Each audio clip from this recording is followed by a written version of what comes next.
Hello and welcome to the 23rd Annual Garden State Film Festival. My name is Emily DeSimone, and here with me today is Bernardo Bejerto, writer, co-producer, and key cast member in the feature film, The Ballad of a Hustler. Bernardo, how are you today? I'm great. It's good to be here. Thank First you. time to film on the East Coast. Are Super excited. you currently located on the East Coast? No, I'm in Los Angeles, but I was in LA. When we shot the film, I was living in New York. Okay. Alrighty. Well, congratulations on your acceptance, and I would love for you to tell our live viewers a bit about your feature. About my feature, what about it? Like the what the film is about, or how Yes, we got to make the film? all of There's it. so many stories. All of it. um, uh, the Ballad of a Hustler. It's a story about an immigrant. Gets out of prison, trying to find his fiance, and she has a 6 years old, and he's been in prison for 7 years old, so he assumes it's his kid, and then she disappears, and they don't know if I stalk her or something else happened. So it's really like the quest of this immigrant with this kid, 6 year old, trying to find the mother. Um, how we got into Ballad of a Hustler. Funny, it was in the other Trump administration, so it was a huge topic. Obviously, I'm an immigrant. I'm originally from Brazil, so it was a huge topic around my community and everyone else. This is all like America was talking about when he got elected for the first time, and that kind of inspired me to write this, which is inspired also in true stories. Like people kept on like telling me stories, and I got a bunch together, and this is the Ballad of a Hustler, a possible story today. So I think it's a hot topic, and how you get to make a film like the Ballad of a Hustler, because it's a super indie film, a low budget film, Mhm. and it was a lot of hustle to get Heitor Dalia, which is our director, involved, and he's a super director from Brazil, and he doesn't usually get involved in films with such a small budget. But I was, I really wanted him, and I sent him the script, and he said, "I don't have time. I got some other project. I actually have to produce my wife's film." And then he read the script, and he's like, "Man, talk to my wife. When are we shooting?" So, so, so I guess it was the kind of a project that it wasn't about the money. Like I just got people involved because they were so passionate about it, and it's like, and this is the kind of project that you love to work on. It's Yeah. because people are involved for I mean, I would say the right reasons, like because it really resonated with them. Yeah, so a little bit about the film. So, if I may, I know you were talking a bit about like this was during the first Trump administration and whatnot. What inspired your writing for this film specifically? Well, I was in New York. I had a previous project that, and then I had a guy who wanted to finance that project, but was already financed. And then he said, "Why don't you give me another idea?" And so I was in New York. I was an immigrant, and it was really what was happening inside of me. I was feeling all this pressure of not knowing what was going to happen in the world. Um, and being an immigrant.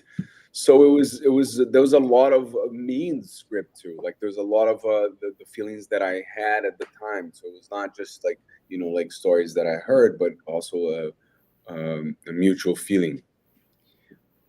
Okay.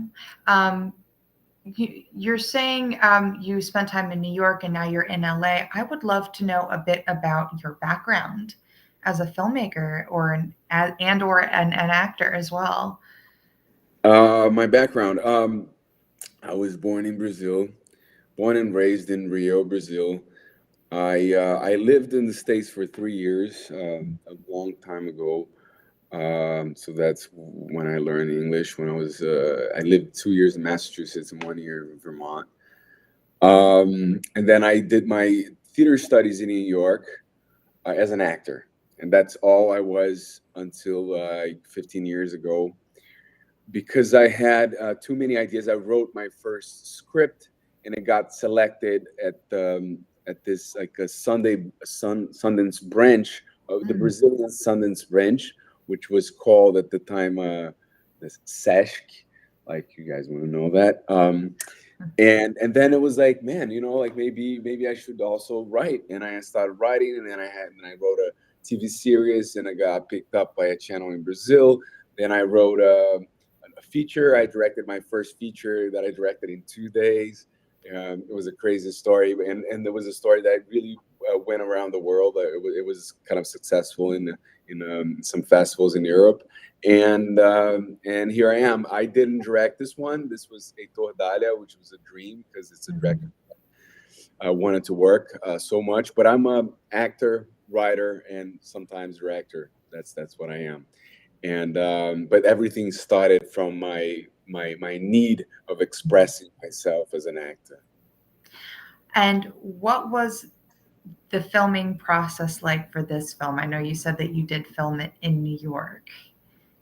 And Yeah, we shot in 17 days. It was kind of funny because we had a very small budget in a lot of location, which was a mistake of mine. I wrote a script and I didn't think about, oh, this is going to be so expensive. Um, then I remember like the first couple of days of shooting, I'm like, I came to the director and I'm like, hey, listen, hey, Tori, um, you always giving me like one take. Can I get two, three, maybe? And then he's like, do you want to finish your film? And that was like the best lesson I ever had. I mean, he thought like the take was good enough. I was like, I can do better than that. But it wasn't about me, it was about finishing the film. And the film was a big film. There was a lot of location. It was a kind of a big cast, and also dealing with a kid. And that's there's a lot of complications with working with a kid. Robbie was amazing, amazing. His mother was amazing. So we were very lucky on that. But it was a huge challenge. I forgot what was the question originally. what was this filming process like for The you? film, yeah. So the filming process was a learning experience. So the process of shooting and needing to get it right and not being too much in my head. Also, like working with a kid, which we like 80% of the film is probably me and him.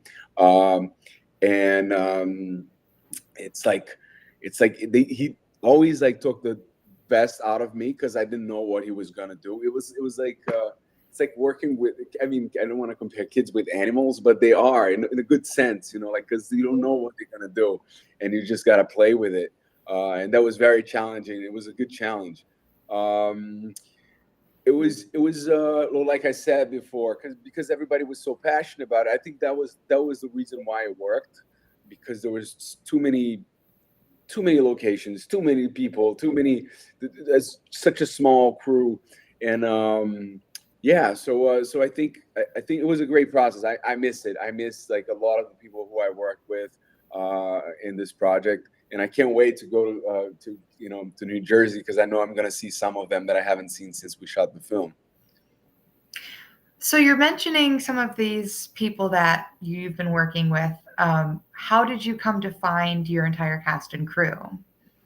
This was actually we worked together, me and Heitor, like very close with the cast. We were. I remember. I remember like picking every one of them. Obviously, to find Robbie was the biggest challenge. The kid, um, and we tested a lot of kids and a lot of like older kids.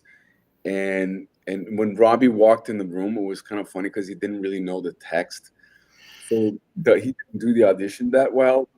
But there was something about him, and I told the casting director, amazing casting director, I was like, man, can I just have another take with him? And then I came closer to Robbie, and we started talking. I'm like, listen, he understands. He just doesn't have the words. Let's just improvise. And there was something magical happen. And I called Heitor, who was like already like, man, we're not gonna find this kid. I called like, I think we found it. I think we found it. Oh, And when he saw the tape of me and Robbie together, like, I mean, the whole room was like, everyone was watching. It was like, yeah, man, this is the kid. It was just that kind of energy. Mhm. I remember also casting Drew. Uh, Drew, who plays Tad in the film, Moreland, and he originally wasn't tested for this for the character for Tad. He was tested for another character, um, and then I just went after him. He was already changing for another audition in the bathroom, which was kind of weird. I'm like, hey, bro, I love if you come back in and test for this other character. And then he's like, yeah, sure, man. I always thought it was right for that because he read the script. He's like, I always wanted that character. So he came in, he knew the text, he just killed it. And so there's a lot of like magical things that happen on that set, like a lot of obstacles that we only overcame because of the energy was just great. What is it that you're hoping your audience will take away from your film? I think it's a film about humanity, like in times that we in complicated times. It's been complicated for a while. I'm not just blaming one administration or another or a country or another country, but it's just, I think it's sometimes we just got to think and go back to the fundamental, which is we are humans. Mhm. Pinch me, it's going to hurt the same way that's going to hurt you. Just, we're all the same. Mhm. It's kind of yeah, I just like like it might seem cheesy, but it's kind of like I just hope like love wins in the end. Yeah. Yeah. Maybe I am romantic. Well, it sounds like you've got, quite a bit of experience, like just in acting and whatnot. And for someone who's coming in and they're starting out for the very first time, do you have any advice that you would like to give to them? Perhaps advice that you could have used on your first project? Ooh. Oh man, so many. I think I could write a book. Honestly, like I don't want to be arrogant, but I could write a book on that. But to say like one thing, I think what's gonna, uh, I think you really got to connect to your heart. Like to your passion, and don't lose that passion. Just don't lose that passion. I see a lot of actors, but I don't see a lot of artists. Mhm. Like in this profession, and this is from my perspective. That this is what I think. I think you got to go deep and just love what you're doing, just and sometimes you might forget that because it's hard and there's a lot of oh my god, there's a lot of no's, there's so much rejection, it's so hard, but you're not the only one, and just keep the flame up, it's hard, it's not, but it's also so beautiful. It's what I love, so I think that don't lose the passion. Well, Bernardo, thank you so much for joining me today. The Thank you. Ballad, The Ballad of a Hustler will be screening at Asbury Lanes on Friday, March 28th at 8:30 p.m. Bernardo, I hope you have a great rest of your day in sunny Los Angeles. I Thank hope it you. stays sunny It and is warmer sunny. than it is over here. So take care. Yeah, thank you. I can't wait. Seriously. All right. See you guys soon.